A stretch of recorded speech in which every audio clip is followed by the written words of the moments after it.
O Dr. Alberto Jardim, no dia 27 de janeiro, no dia em que apresentou o plano ou o programa de ajustamento financeiro para a Madeira, falou das privatizações e da intenção do Governo em alienar a participação que tem nas SADs desportivas. O Nacional está interessado nestas SADs?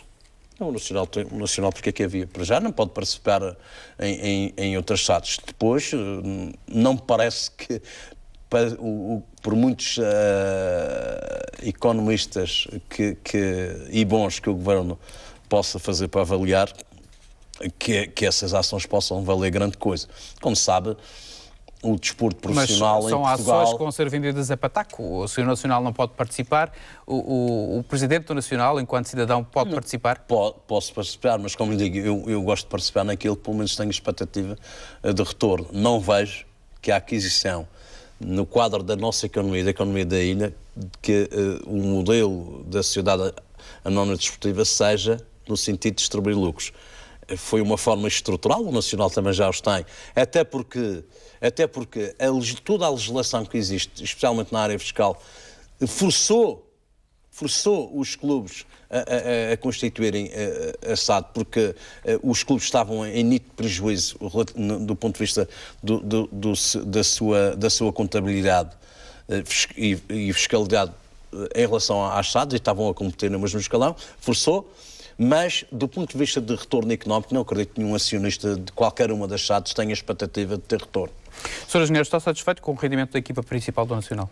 Estou. Sabe, momentos bons e maus, quem tem tanto tempo já viveu. Nós temos também nesse aspecto a nossa grande especialização na área do futebol, chama-se serenidade, tranquilidade e boa avaliação dos recursos humanos. Foi pressionado para deixar sair o ex-treinador Ivo Vieira, aliás? Não sou pressionado. Eu não sou pressionado por nada. E está satisfeito? Está satisfeito com Pedro Caixinha, então? A única pressão que eu tenho é tentar continuar, enquanto for vivo, continuar a ser bom pai. No dia 9 de fevereiro deste ano, a propósito do jogo com o Benfica, o senhor dizia que o objetivo era acabar o jogo com 11 jogadores em campo. Esta é uma crítica direta à arbitragem. Há árbitros em Portugal que estão a favorecer clubes? Eu acho que o problema é muito mais complexo. É muito mais complexo. O problema passa por uma reformulação completa do quadro da cobertura do espetáculo desportivo.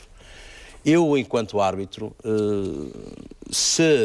e os jogos dos três grandes são sempre televisionados, se não houver um caderno de encargos que regulamente o número de repetições dos erros da arbitragem, há aquilo que se chama um efeito de coação sobre o árbitro. Eu sei, como árbitro, que se errar contra o Benfica, o produtor da imagem repete uma vez e mete a repetição no caixote do lixo, e sei que se o errar contra o Benfica, o produtor de imagem vai repetir 20 vezes. Isto não é assim em nenhum campeonato da Europa. Em campeonato da Europa tem caderno de encargos para a cobertura, e isto é uma maior influência. Temos bons árbitros, aliás, eles fora do contexto da cobertura televisiva dos grandes são completamente diferentes. Com a cobertura televisiva sabem que são altamente condicionados pela mesma forma. E o que é que se podia mudar para alterar estas regras do jogo, digamos assim? Nós, como dizia um professor meu, quando vamos fazer alguma coisa, vamos procurar o que está feito sobre o mesmo assunto e não nos pormos a inventar. Basta ver o que fazem em Inglaterra, na Alemanha, em Espanha. A repetição do erro de arbitragem é feito, ou do eventual erro de arbitragem, é feito 2 vezes. Em Portugal, se for para um grande, repete 20. Um massacre em cima de um homem que ele sabe. Há muita pressão sobre os árbitros. Esta é uma pressão, não é pressão direta, uma pressão, esta que sim, esta que conta, porque depois vem o resto da semana a mesma coisa. Mas aquele impacto do primeiro, em que se põem os ângulos todos para ver se ele errou contra o grande, esse impacto ele sabe. E agora, se ele errar contra um pequeno, ele sabe também que o produtor... Vai candidatar-se à presidência do Nacional? Como lhe digo, vai depender bastante daquilo que eu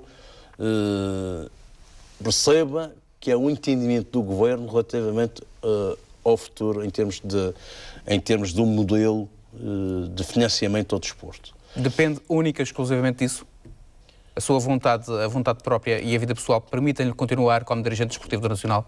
Permite-me, embora, digamos, gostaria que um jovem com a idade que eu tinha quando cheguei e com a ambição e com a vontade tivesse disponibilidade para continuar este trabalho, porque já experimento alguns momentos de cansaço e de saturação com a liderança, até porque... Está desiludido com o futebol português e com o facto de ser dirigente, com a vida de dirigente, é isso? Eu estou desiludido com o futebol português, eu não posso estar desiludido porque nunca tive muitas ilusões. Mas relativamente, digamos, ao dirigismo, estou desiludido com o quadro de resposta legislativa que se deu a toda a atividade do dirigente. Aliás, quero dizer que o Nacional é capaz de ser brevemente o primeiro clube em Portugal a pedir para lhe ser retirada a utilidade pública. Porquê?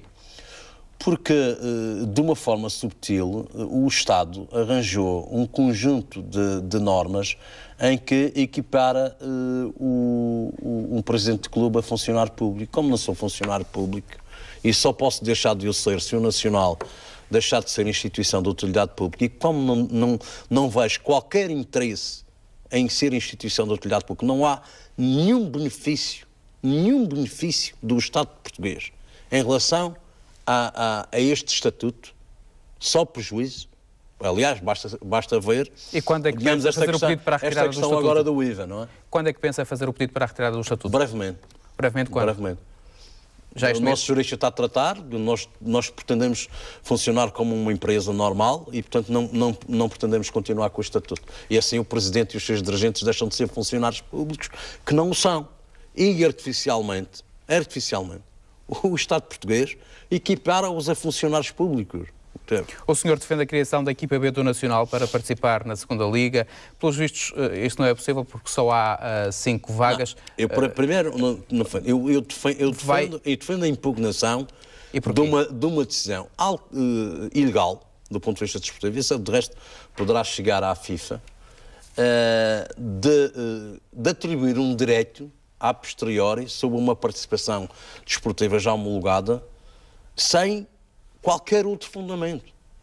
Ora, a temporada de 2010-2011 já tinha terminado quando, por via da eleição para a Federação, o atual Presidente da Federação, na sua caminhada demagógica para tal, criou este quadro de participação dos 5 primeiros e da que já tinha criado. Primeiro, por que razão este direito não está consignado em lado nenhum?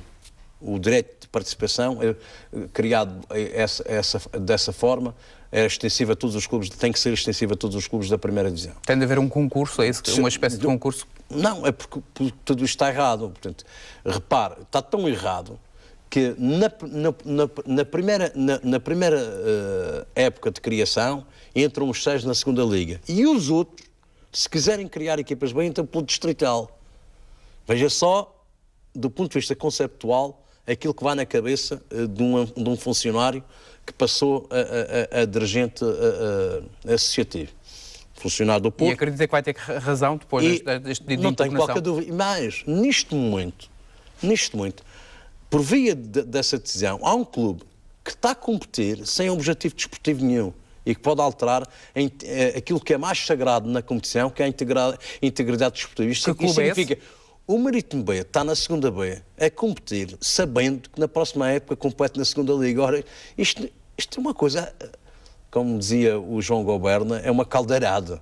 Quer dizer, do ponto de vista da integridade desportiva, que é tão cara, digamos, à competição, como é que se pode ter um clube que, independentemente daquilo que lhe aconteça, sabe que vai competir na segunda Liga no próximo ano? Engenheiro Rui Alves, já ultrapassamos largamente o nosso tempo, mas o senhor disse que queria ser um dia Presidente do Governo Regional da Madeira. Mantém essa meta e esse objetivo? Ainda faltam tempo. Disse que era em 2020. Faltam 8 anos. Confesso que sinto. Vivemos um momento da sociedade um pouco preocupante. Por um lado, há a criação daquilo que eu chamo o cidadão mecânico, formatado, demasiado formatado, até porque a sociedade da informação formata demasiado o input e sabe que globalmente. Portanto, há aqui uma falta de pensadores resultante desta mecanização, há uma falta de pensadores na sociedade. E há também uma falta de líderes. Não é? E confesso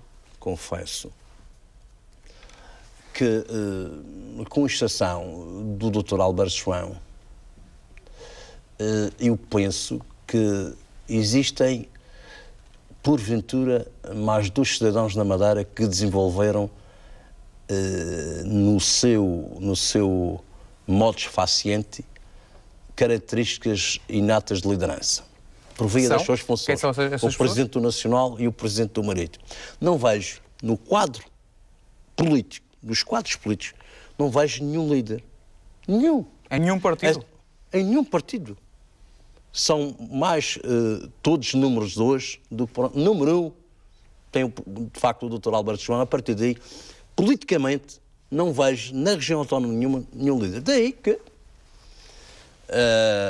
naturalmente, quem gosta da coisa pública, que é o meu caso, não pode pôr de parte, digamos, ser um eleito para a função. E vai ser eleito por que partido? Eu não sou militante de nenhum partido, mas naturalmente que sou da área social-democrata desde sempre e, portanto, não me vejo no outro quadro. Vai inscrever-se no PSD? Já esteve próximo, não fez, talvez até por um certo desleixo da minha parte, no sentido de coisa, mas é uma situação que vejo com agrado. Engenheiro Rui Alves, muito obrigado por ter vindo à RTP Madeira. Colocamos desta forma um ponto final no programa A Entrevista. Assim especial, desejo uma boa noite.